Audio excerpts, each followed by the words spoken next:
হালির ঘরের হালিরা কই তোরা? এখানে এনিমে আমাকে নক করে ইমোট দিতেছে।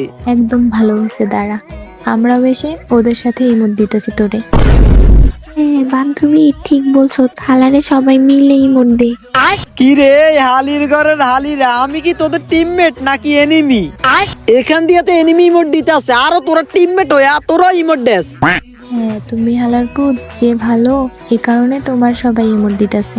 প্লিজ বই নামাই রিভাইভটা দে। কি রে, তুই আমাদের বোন ডাকলি কেন? বইন ডাকমু না তো কি ডাকমু?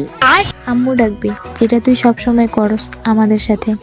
হ্যাঁ বান্ধবী ঠিক বলছো, থালারে দিয়ে আম্মু ডাকাইমু। ওই আমাদের সাথে তো এমনই করে সব সময়। তোদের মতো এত সুন্দরী সুন্দরী মেয়েকে আমি আম্মু ডাকবো কিভাবে? আমরা এত কিছু বুঝি না, আম্মু ডাক নয়তো রিভাইভ পাইবি না।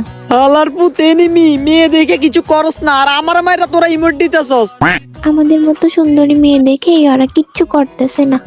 সুন্দরী তাও তোরা, যাই হোক সময় খারাপ কি আর করা, শুনতে হইতাছে। দেখ দেখ মইরা যাইতেছি, রিভাইভ দে। কাইসা হালির ঘরে হালি, তো কারণে আমি মইরা গেছি, আমার তারপর রিভাইভ দাস নাই। দেখি শালির ঘরের হালিরা তোদের বিয়ে হবে না। আমরা সবাই বিবাহিত, আমাদের বাচ্চাও আছে। ওরে হালির ঘরের হালিরা, এই কাহিনী। আমি আরো তোদের জোয়ান জোয়ান মাইয়া মনে করছি, এখন দেখি না তোরা সব কয়টা দেখি বুড়া পেডি। কি রে আস্তে আস্তে কি বলস তুই? না না কিছু না, যা এবার গিয়ে আমার রিভাইভটা দে।